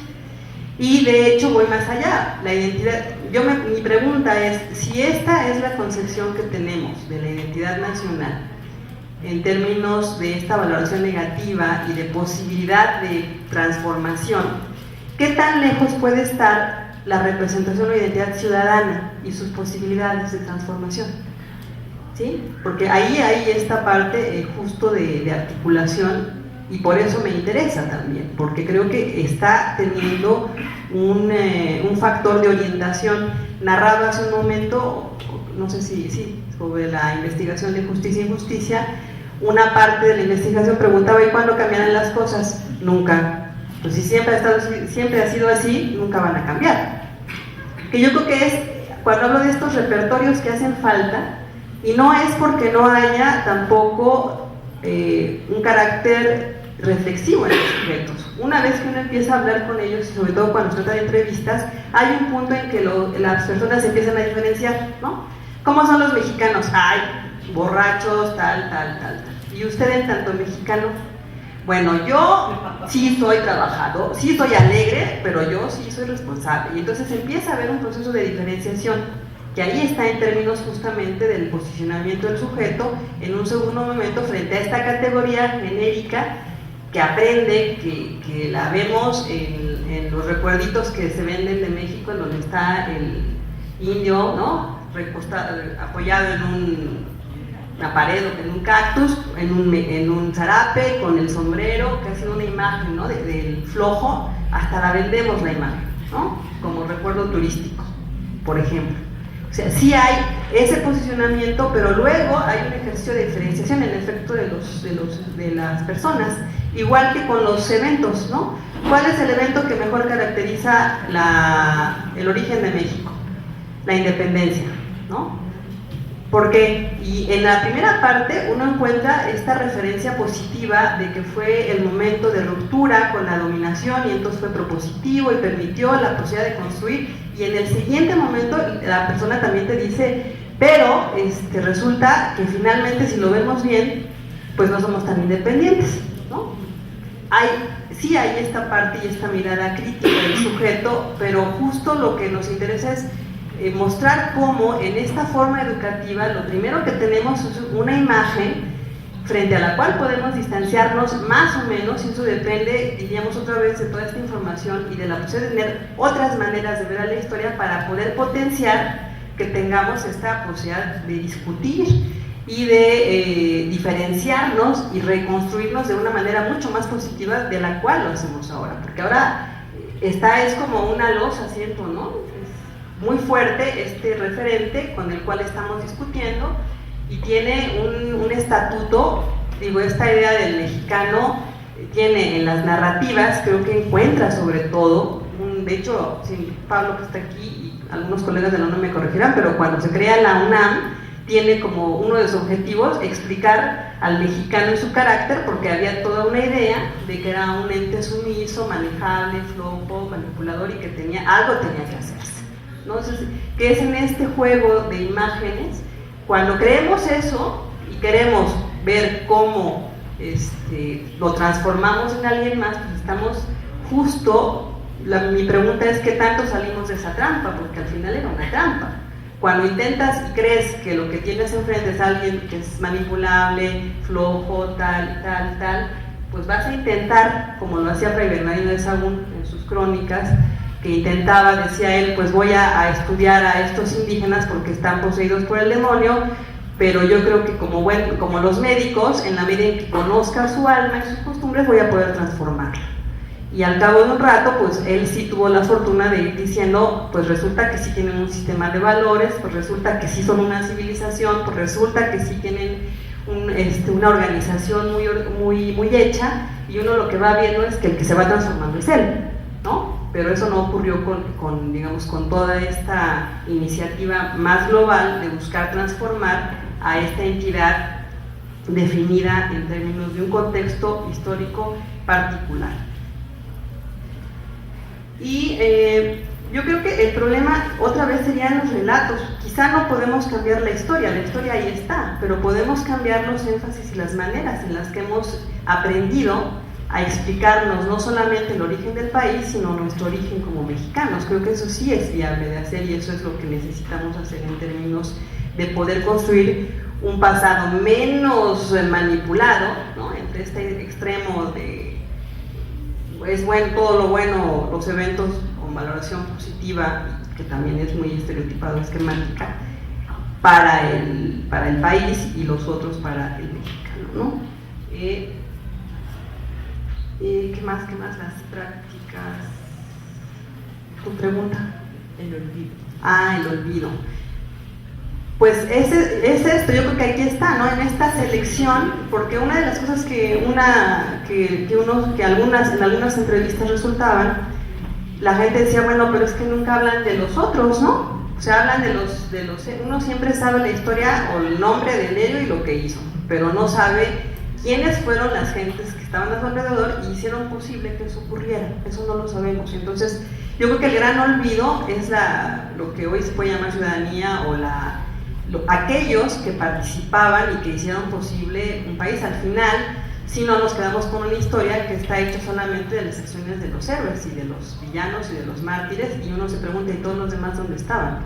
¿No? Entonces, yo creo que ahí está, y hay muchas historias, porque cuando uno se pone a buscar, encuentra muchos más relatos, muchas más descripciones, mucho más información, pero estamos muy, no comprometidos, estamos muy definidos en nuestro horizonte, y por esta historia, que además no nos gusta, nos cae mal, como que cuando llegan a mi curso de historia, he dado por varios años ya la historia contemporánea, es así, otra vez, ¿no? Otra vez lo mismo, ¿no? Y entonces es convencerlos, y sí, ven el curso de historia contemporánea en México y dicen, ¿no?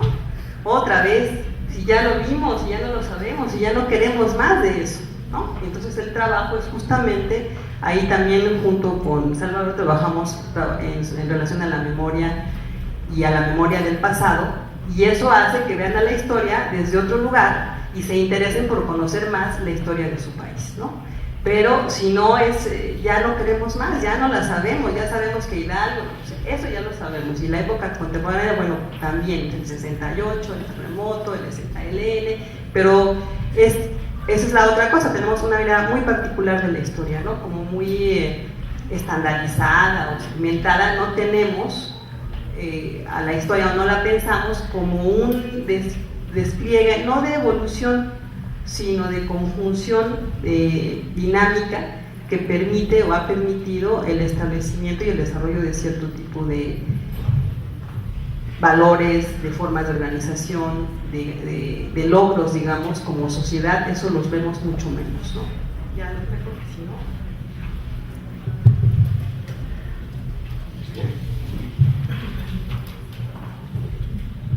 Una de las imágenes que se ha apoderado de mi pensamiento es esta del Templo Mayor. Cuando va uno al Templo Mayor, en el centro de la Ciudad de México, ve uno cómo fue construido, entonces ve los vestigios y ve cómo la estructura inicial, la original, está formada bajo un esquema y un tipo particular de construcción con materiales particulares. Entonces se puede deducir la fecha en la que está construido y los materiales, así como las modalidades de la construcción. Sí, en la Ciudad de México siempre tuvo problemas de inundación, entonces para poder proteger a esa estructura originaria, ¿sí? Nuestros antepasados no destruyeron y construyeron otra que fuese más moderna, sino lo que hicieron fue construir sobre la que ya estaba hecha otra que tenía las mismas características, pero con materiales distintos, con metodologías distintas. Esta sí va a ser resistente a los procesos de inundación, a la inundación, ¿sí? Esta estructura se repite durante 7 veces, 7 etapas, es decir, la estructura no se modificó. ¿Qué sucedía? Lo único que cambiaban eran las modalidades de la construcción. Tal vez en un momento dado las formas, sus elementos constructivos, los materiales, se incorporaban nuevas técnicas, tal vez nuevos descubrimientos, nuevos cementos particulares. Pero hay, tal vez lo más llamativo de esta figura, no es solamente que hay una especie de repetición incluso de la forma estructural, sino lo que hay entre etapa y etapa son vigilantes. Es decir, los vigilantes, ¿sí?, son estos personajes que de alguna manera van a representar a esa etapa, a esa forma de construcción. Al final de cuentas, lo que nosotros vemos es la maqueta que se puede ver en el museo y que de alguna manera uno dice, pues qué bonita, qué interesante, pero el afrontamiento a una problemática particular que recurría a formas y estilos específicas tendría que ver con cómo se van adaptando cosas sin perder eventualmente ciertas esencias. Y tal vez este es uno de los temas particulares de la cultura mexicana, cuando González Casanova señala, por ejemplo, que hay 2 grandes formas particulares de las relaciones entre el mexicano. Y las 2 formas particulares constituyen el eje de la construcción de la vida política. Por un lado, la idea del compadrazgo. Se construye el compadrazgo como una medida no solamente de reconocimiento a alguien, sino de las relaciones políticas en términos de la dominación, pero también del ejercicio de pertenencia. Pertenecer a una familia, pertenecer a un grupo y repetir la estructura de los ejes de dominación en términos de modelaje.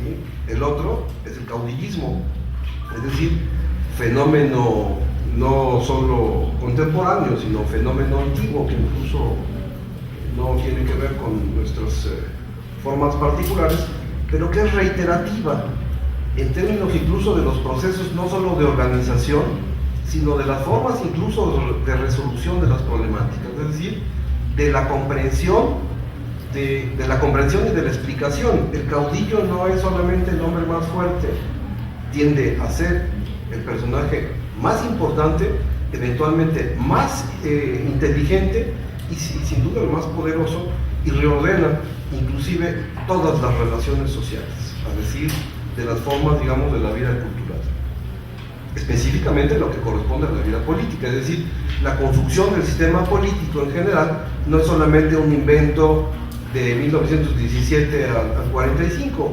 sino evidentemente que recupera las tradiciones y los valores y eventualmente esta estructura que se parecería ser a la misma que tiene el Templo Mayor. Es decir, no se pierden esencias, no se pierden formas, sino se incorporan.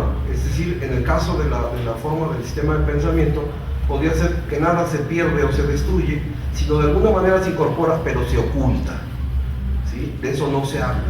Eso está ahí, es conocido por todos, pero está tan oculto que de alguna manera lo más importante parecería ser semejarnos a otra forma más moderna, más importante, incluso a veces hasta en términos imitativos. Y hay entonces una dualidad de cosas que podría ser tal vez inusitada. Nos imitamos hacia el pasado en términos de la forma o respetando la forma, pero con estilos o estructuras en un momento dado que se parecen a lo más moderno, ¿sí? Es decir, no hay pierde, no quedas mal con el pasado y no quedas mal con el propio futuro. Si la memoria fuera esta integración de elementos pasado y futuro, el ordenamiento de la memoria tiene una función cardinal, y es no solamente la de reordenar el elemento pasado, sino funcionalizar, hacerlo funcional, ¿sí? En el sentido de las formas no solo perceptuales, no solamente psicológicas, sino inclusive en el término de las relaciones prácticas de pertenencia hacia el futuro. Es decir, la memoria no funciona para el presente, sino funciona para el futuro. Se hace como una necesidad en el presente, recuperando el pasado, pero específicamente para construir el futuro y para poder intentar incidir en él. Un grupo minoritario, sin duda alguna, tendría exactamente lo mismo. El problema es que su proceso de integración está dado dentro de los procesos estructurales. Si no es posible hacer la comunicación y no tiene la posibilidad de influir desde dentro, ¿no? Tal vez esta es una de las características que yo diría centrales en términos del ejercicio de las prácticas. Y no se desprende. En el caso de México, evidentemente cuando la gente nos habla de la independencia, no tiene una recuperación en términos de si Miguel Hidalgo tenía un proyecto de nación o no lo tenía. Algunos dicen, no importaba, lo que importaba era salir y movilizar, y al movilizar lo que generaba era un tipo de prácticas y no sabían si tenían razón o no. El debate de si hay con Morelos un proyecto de nación especificado o no, y si apela al rey para poder movilizar a los indios en contra del propio rey, pero para que no se dieran cuenta, este debate de si tenía o no proyecto de nación pasa a ser secundario para los mexicanos. Es un debate que está con los historiadores. Miguel Hidalgo lo que tuvo fue la visión, desde el punto de vista de los ciudadanos, de los indios, de tomar el estandarte guadalupano y tener la posibilidad de movilizar para ver hasta dónde influía y tener la posibilidad de construir ahora sí una nación, que se construye posteriormente en términos de la vida política, pero tenía que ser un ejercicio de liderazgo reconocido en términos incluso de pertenencia. Si estas fuesen las líneas que de alguna manera son conductoras en términos incluso del ejercicio de liderazgo político, pues nosotros estamos condenados a que ningún líder político pueda surgir bajo estructuras que no están legitimadas, es decir, valga incluso el sentido incluso de las candidaturas independientes en este país. No solamente no pasa, sino que es impensable, ¿sí?, que alguien o muy poderoso sin las estructuras establecidas o reconocidas o legitimadas pueda pasar, sea muy pobre o sea muy rico, ¿sí? Es decir, parecería ser que toda la estructura del pensamiento social tendría que estar basada sobre una estructura donde se tiene aspectos que son muy reconocidos, pero sobre todo muchos que quedan ocultos. Entonces podemos pensar o podemos asumir que el pensamiento nacional tiene en sentido estricto una dualidad como la tiene el propio lenguaje, inclusive en muchos de los casos cuando no sabemos si se está hablando en broma o se está hablando en serio, ¿no? Y que al final, si caemos en la trampa, uno dice fácilmente era una broma, ¿no? El propio lenguaje incluso de las formas de dominación en el sentido ya no ahora masculino que se tenía ¿cómo se llama? Del albur, sí. Ahora es asumido, ¿sí?, en términos ya no solamente, o sea, era un lenguaje construido por hombres para hacer un ejercicio de dominación al interior del género masculino, y ahora tiene una modalidad totalmente distinta, es decir, las mujeres ya pueden alburear y tienen incluso la posibilidad de ganar, siendo que el ejercicio es estrictamente masculino. Entonces uno dice, o el discurso femenino se masculinizó, o el discurso masculino se ha feminizado, ¿sí? Entonces ya no queremos nosotros alburear porque nos puede ganar la mujer. Entonces uno diría, bueno, pues en términos del ejercicio final, que es la dominación y posesión sexual, pues uno quisiera ser derrotado en el lenguaje, ¿no? En términos masculinos. Y si esto se lleva al extremo, pues evidentemente uno quisiera ser permanentemente derrotado. ¿Sí? Es decir, estos personajes y estas estructuras lo que han venido es a establecer un modelaje de prácticas que de alguna manera no significa que tengan solamente una interpretación unívoca, sino que tienen elementos que de alguna manera son interpretados de acuerdo a cierto tipo de contextos. Por ejemplo, para mí la pregunta sigue siendo vigente en términos de ¿por qué Benito Juárez es un personaje importante para los mexicanos? ¿Sí? Pues probablemente, la respuesta un poco, creo que me la daba Mario hace rato en la conferencia, en términos, pues porque es un indio que dejó de serlo, ¿sí? Y al dejar de ser indio se incorporó a las estructuras y tuvo la posibilidad de serlo. Indio que no se integra a las estructuras sigue siendo indio, ¿sí? Y hay de aquel que a Benito Juárez ahora le pueda decir indio, ¿no? Se le dice incluso don Benito Juárez, es decir, pasó a tener una estructura que el sistema de pensamiento le otorga, el don. Es decir, no cualquiera es don, ¿no?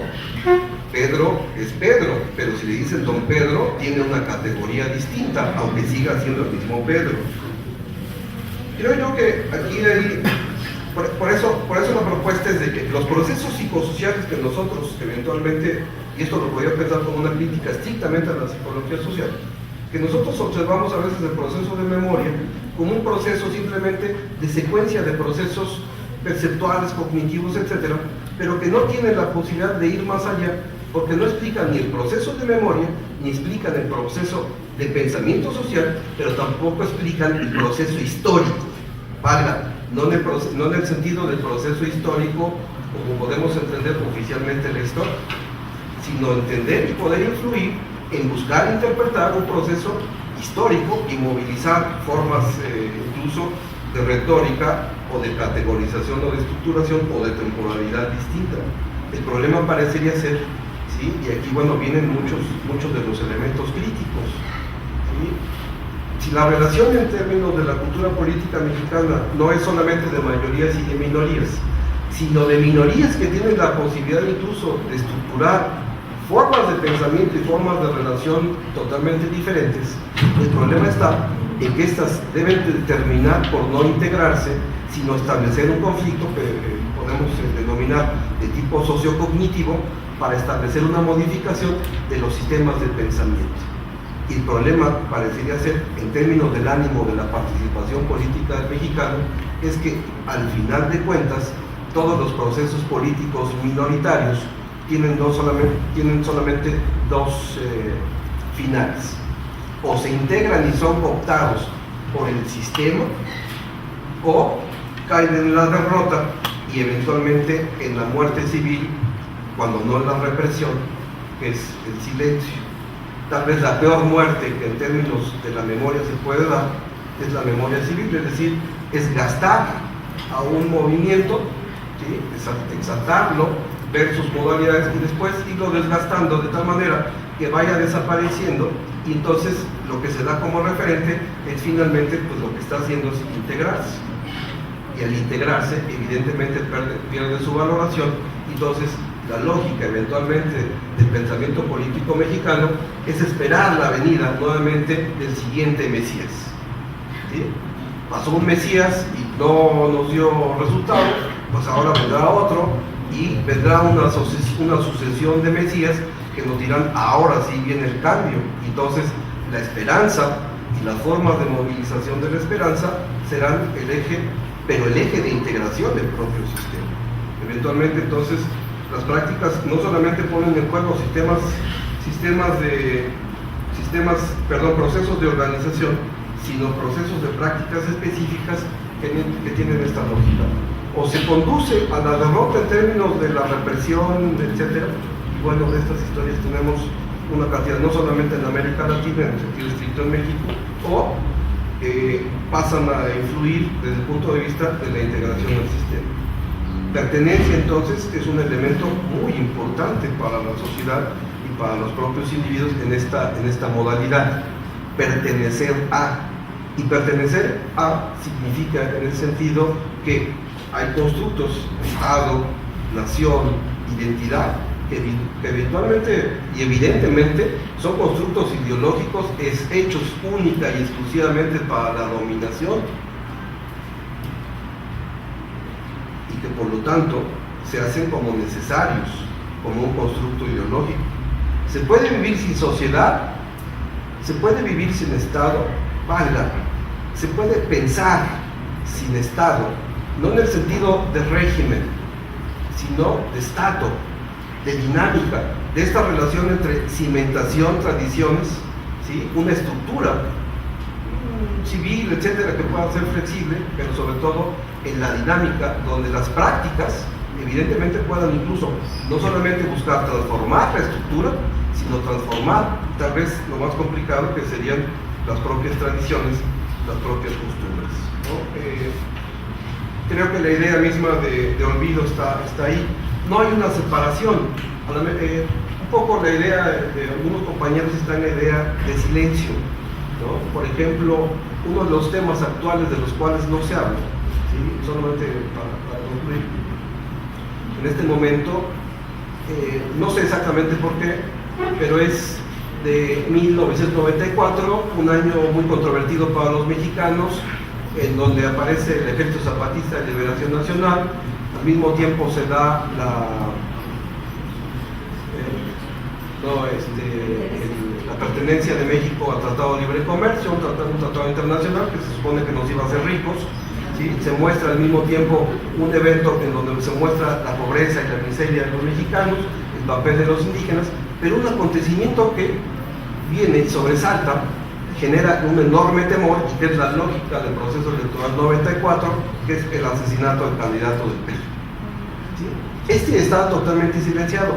Yo creo que no está olvidado, está oculto, pero eventualmente hay la posibilidad de decir que hay eventos que están olvidados, pero dentro de la lógica del pensamiento social, como ocultos, como que algún día pueden eventualmente aflorar, pero para eso hay un cuidador. ¿Sí? Es la metáfora de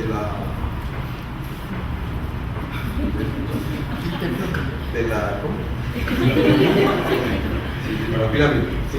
Es decir, hay un cuidado que se encarga en todo caso de proteger esa estructura, ¿sí? Esas cosas eventualmente no se tocan, ¿sí? Ciertamente, sí, un día me invitan a una fiesta ahí, ¿no? Estaba un grupo de gente, la región del País Vasco, y entonces ya a punto de dejarlas me dicen, oye, pues cántate una ranchera, ¿no? No me sabía ranchera, se los confieso, ¿no? Y entonces me dicen, bueno, pues vamos a echarnos unos tequilas. A mí no me gusta el tequila, ¿no? Entonces la frase que surge ahí del grupo y traducido al mexicano sería, pues qué pinche mexicano eres, ¿no? ¿Sí? Entonces esto me hizo reflexionar mucho acerca de las cuestiones de la identidad, ¿sí? De forma general, aún la no deseada, ¿sí? Dando respuesta un poco ahí lo que se comentaba, ¿no? La otra cuestión era, y tiene que ver con las formas de preguntar, ¿sí? De cómo investigar temas. Yo, ¿verdad?, influido por todo lo que estaba pasando ahí, me daba cuenta de que había una gran reivindicación en Cataluña, en Galicia, en el País Vasco, acerca de las cuestiones del lenguaje. Para poner un ejemplo, para ser profesor de la universidad tienes que saber la lengua y tienes que pasar un examen. Para ser funcionario o para ser gente que trabaja en el gobierno tienes que pasar el examen de la lengua, obviamente de la lengua catalana, de la lengua vasca, etcétera, etcétera, ¿sí? Y entonces dije, qué interesante, yo lo voy a preguntar en México a ver cómo está la cuestión del lenguaje. Entonces llego y a los estudiantes de licenciatura, a través de diversos ejercicios, hicimos una viñeta que decía algo así más o menos, ¿no? Si los rusos hablan ruso, si los franceses hablan francés, si los rumanos hablan rumano, si los japoneses hablan japonés, ¿por qué los mexicanos no hablan una lengua propia? Y con los jóvenes, y esto lo quiero señalar por el comentario que se hacía de la cuestión de las generaciones, o sea, la respuesta mayoritaria y traducido en términos coloquiales fue ¡qué hueva! ¿Sí? Entonces, esto habla de alguna manera, ¿sí?, de que aprender una lengua no tenía un sentido de identidad para estos grupos, a diferencia de lo que yo pensaba que estaba pasando en otras partes, ¿no? Y que yo lo estaba viviendo. Entonces, eso me lleva, ¿sí?, a intentando entender los cuestionamientos que se dan por ahí, ¿sí?, o sea, el cómo abordamos cierto tipo de fenómenos puede llevarnos a estereotipar en relación a lo que esperamos que se dé como respuesta. La otra es, ¿sí?, de que cuando tú ves una necesidad en relación a una cuestión de identidad, voy a ponerlo en términos bien mundanos, si yo quiero mejorar mi identidad, me corto el pelo, me pinto el pelo, o me compro otro tipo de ropa, etcétera, etcétera. O sea, me lleva a una práctica social, ¿sí?, de tratar de mejorar mi identidad, mi imagen, ¿sí? Entonces, en el sentido, ¿sí?, de lo comunitario, tiene que ver un poco con lo mismo. Si yo no creo que sea importante para mi identidad aprender náhuatl, pues entonces yo no me voy a movilizar socialmente para que eso se instaure como algo obligatorio en la universidad, en el gobierno, para que la gente sepa la importancia que tiene el tener una lengua propia, ¿sí?